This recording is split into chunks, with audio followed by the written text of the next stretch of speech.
त्रिपुरात्रि जगद्वन्द्या त्रिमूर्तिस्त्रिदशेश्वरी त्रिक्षरीर्यगद्धाढ्या सिन्धूरतिलकाञ्चिता Uma शैलेन्द्रतनया Gauri गन्धर्वसेविता विश्वगर्भा स्वर्णगर्भा Varada वागणी.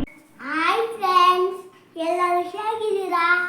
I hope ಎಲ್ಲರೂ ಚೆನ್ನಾಗಿದ್ದೀರಾ ಅಂತ ಅಂದ್ಕೊಂಡಿದ್ದೀನಿ. ದಿವ್ಯ ಬ್ಲಾಗ್ಸ್ಗೆ ಎಲ್ಲರಿಗೂ ಸ್ವಾಗತ. ಇವತ್ತು ಸ್ಕೂಲ್ ಮುಗಿಸ್ಕೊಂಡು ನಮ್ಮ ಅಪ್ಪನ ಆಫೀಸ್ಗೆ ಹೋಗಿದ್ವಿ. ಆಫೀಸಲ್ಲಿ ಪೂಜೆ ಮಾಡ್ಕೊಂಡು ನಾನು ನಮ್ಮ ಅಪ್ಪ ಬಂದ್ವಿ. ಹಂಗೆ ಸ್ವಲ್ಪ ಹೊತ್ತು ಕುತ್ಕೊಂಡಿದ್ವಿ ಗೊತ್ತಾ. ಹಂಗೆ ಸ್ವಲ್ಪ ಹೊತ್ತು ಅಮ್ಮನ ಟಾರ್ಚರ್ ಇಲ್ಲ ಅಂತ ಆರಾಮಾಗಿದ್ವಿ. ನಾನು ಟಾರ್ಚರಾ ನಿನಗೆ? ಟಾರ್ಚರ್ ಅಲ್ಲ, ಆದರೆ ಟಾರ್ಚರ್ ಕೊಡ್ತಿರ್ತೀಯಲ್ಲ ಯಾವಾಗಲೂ. ಏನು ಟಾರ್ಚರ್ ಕೊಟ್ಟೆ ನಾನು ನಿನಗೆ? ಯಾವಾಗಲೂ ಟಾರ್ಚರೇ ಕೊಡ್ತಿಯಲ್ಲ ಅಮ್ಮ ನೀನು. ಟಾರ್ಚರ್ ಅಲ್ಲ, ನೀನು ಅಷ್ಟೇ. ನೀನು ಟಾರ್ಚರ್ ಕೊಡ್ತೀಯ. ಇವತ್ತು ನಿನಗೋಸ್ಕರ ನಾನು ಯಾವುದೋ ಒಂದು ರೆಸಿಪಿ ಮಾಡ್ತಾಯಿದ್ದೀನಿ. ಅದ ಹೆಸರು ಬೆಂಡೆಕಾಯಿ ರೆಸಿಪಿ.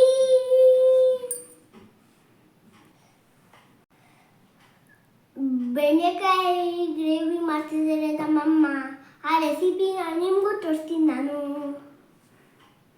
ಇವಾಗ ನಾನು ಹೋಮ್ವರ್ಕ್ ಮುಗಿಸ್ಬಿಟ್ರೆ ನಾನು ನಾಳೆ ರಜೆ ಕೊಟ್ಟವ್ರೆ ಅಂತ ಸಂಕ್ರಾಂತಿಗೆ ಮಜಾ ಮಾಡ್ಬೋದು.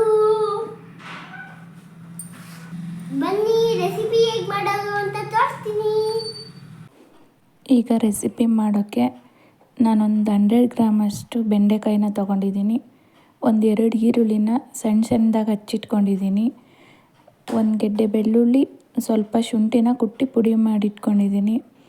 ಆಮೇಲೆ ಸ್ವಲ್ಪ ಕರಿಬೇವು, 1 ಕಪ್ಪಷ್ಟು ಮೊಸರು, 1 ಸ್ಪೂನ್ ಧನಿಯಾ ಪುಡಿ, 1 ಸ್ಪೂನ್ ಖಾರದ ಪುಡಿ ಮತ್ತು 1 ಸ್ಪೂನ್ ಗರಂ ಮಸಾಲ, ಸ್ವಲ್ಪ ಅರಿಶಿನ ಪುಡಿ ಮತ್ತು ಒಂದು ಅರ್ಧ ಸ್ಪೂನಷ್ಟು ಜೀರಿಗೆನ ತಗೊಂಡು ರುಚಿಗೆ ಎಷ್ಟು ಬೇಕೋ ಅಷ್ಟು ಉಪ್ಪು ಮತ್ತು 1-2 ಟೊಮೆಟೊನ ಪ್ಯೂರಿ ಮಾಡಿ ಇಟ್ಕೊಂಡಿದ್ದೀನಿ.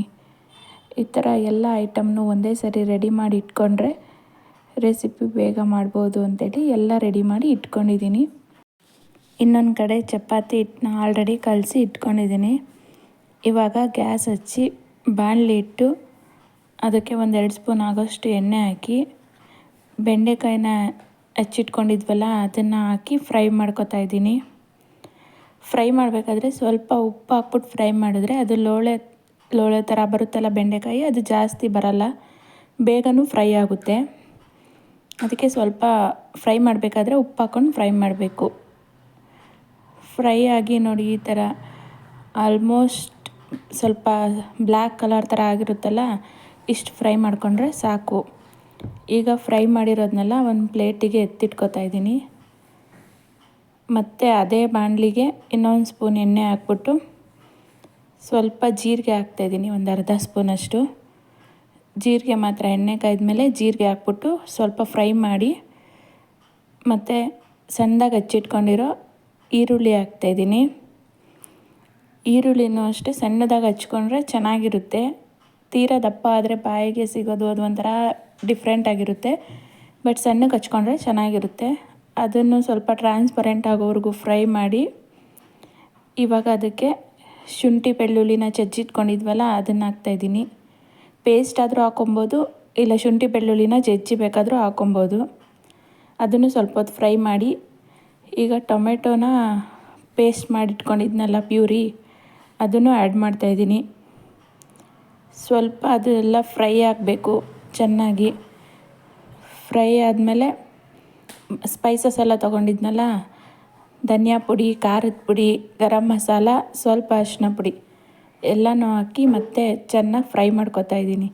ಅದೆಲ್ಲ ಈ ಥರ ಬೆಂದು ಎಣ್ಣೆ ಬಿಟ್ಕೊತಾ ಇದೆ ನೋಡಿ, ಈ ಥರ ಸ್ವಲ್ಪ ಚೆನ್ನಾಗಿ ಫ್ರೈ ಆಗಬೇಕು. ಲೋ ಫ್ಲೇಮಲ್ಲೇ ಇಟ್ಬಿಟ್ಟು ಚೆನ್ನಾಗಿ ಫ್ರೈ ಮಾಡಬೇಕು. ಈಗ 1 ಕಪ್ಪಷ್ಟು ಮೊಸರು ಹಾಕೋತಾ ಇದ್ದೀನಿ. ಇದಕ್ಕೆ ಮೇನ್ ಇಂಗ್ರೀಡಿಯೆಂಟೇ ಮೊಸರು. ಮೊಸರು ಹಾಕಿದ್ರೇ ಇದು ಟೇಸ್ಟ್ ಸೂಪರಾಗಿರುತ್ತೆ. ನನ್ನ ಮಗ ಮುಂಚೆ ಬೆಂಡೆಕಾಯಿನೇ ತಿಂತಿರಲಿಲ್ಲ, ಇವಾಗಂತೂ ಅವನಿಗೆ ಈ ಗ್ರೇವಿ ಮಾಡಿಕೊಟ್ರೆ ಸಾಕು, 1 ಚಪಾತಿ ತಿನ್ನೋನು 2 ಚಪಾತಿ ತಿಂತಾನೆ. ಈಗ ಅದಕ್ಕೆ ರುಚಿಗೆ ಎಷ್ಟು ಬೇಕೋ ಅಷ್ಟು ನೋಡಿ ಸ್ವಲ್ಪ ಉಪ್ಪು ಹಾಕೋತಾ ಇದ್ದೀನಿ.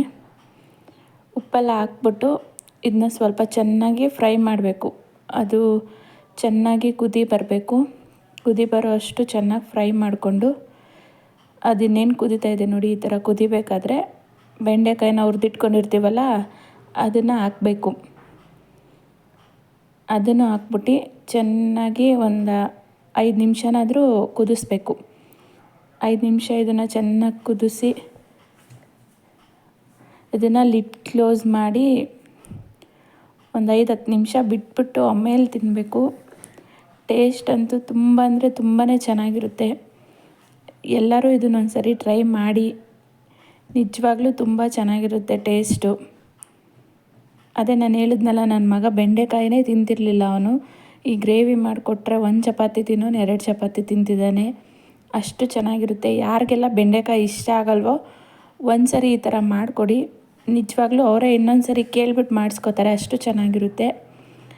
ಆಮೇಲೆ ಸ್ವಲ್ಪ ಇದಕ್ಕೆ ಮೇಲೆ ಕಸ್ತೂರಿ ಮೇಥಿನ ಉದುರಿಸಿ ಮತ್ತು ಲಾಸ್ಟಲ್ಲಿ ಕೊತ್ತಂಬರಿ ಸೊಪ್ಪು ಹಾಕ್ಬಿಟ್ಟು ಸರ್ವ್ ಮಾಡಿದ್ರೆ ಮುಗೀತು. ಅಷ್ಟು ಟೇಸ್ಟಿಯಾಗಿರುತ್ತೆ ಈ ಬೆಂಡೆಕಾಯಿ ದಹಿ ಗ್ರೇವಿ. ಪ್ಲೀಸ್ ಎಲ್ಲರೂ ಒಂದ್ಸರಿ ಟ್ರೈ ಮಾಡಿ, ಹೇಗಿತ್ತು ಅಂತ ಕಮೆಂಟ್ ಮಾಡೋದನ್ನ ಮರಿಬೇಡಿ.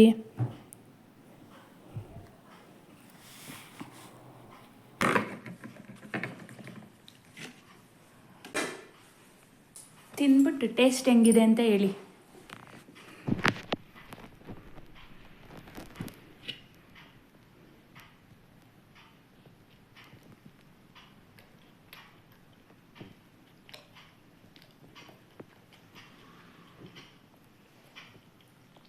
ಸೂಪರ್ ಆಗಿದೆ ಅಮ್ಮ. ಇಷ್ಟ ಆಯ್ತಾ ನಿಮಗೆ? ಫ್ರೆಂಡ್ಸ್, ನಾನು ತಿಂದು ಮುಗಿಸ್ತೀನಿ. ನೀವು ನಿಮ್ಮ ಮನೇಲಿ ಒಂದ್ಸಲ ಟ್ರೈ ಮಾಡಿ. ನಿಮಗೆಲ್ಲ ಈ ವಿಡಿಯೋ ಇಷ್ಟ ಆದರೆ ಪ್ಲೀಸ್ ಲೈಕ್ ಮಾಡಿ, ಶೇರ್ ಮಾಡಿ, ಸಬ್ಸ್ಕ್ರೈಬ್ ಮಾಡ್ಕೊಂಡು ವಿಡಿಯೋ ನೋಡಿ. ಥ್ಯಾಂಕ್ ಯು, ಬಾಯ್. ನಿಮಗೆ ನಾನು ಮುಂದಿನ ವಿಡಿಯೋದಲ್ಲಿ ಸಿಗ್ತೀನಿ. ಪ್ಲೀಸ್ ಫ್ರೆಂಡ್ಸ್, ಎಲ್ಲರೂ ನಮ್ಮ ಚಾನಲ್ನ ಸಬ್ಸ್ಕ್ರೈಬ್ ಮಾಡಿ. ಬಾಯ್. ವಿಡಿಯೋನ ಕೊನೆವರೆಗೂ ನೋಡಿದ್ದಕ್ಕೆ ಎಲ್ಲರಿಗೂ ಧನ್ಯವಾದಗಳು. ನೀವು ಒಂದ್ಸರಿ ಈ ರೆಸಿಪಿನ ಟ್ರೈ ಮಾಡಿ.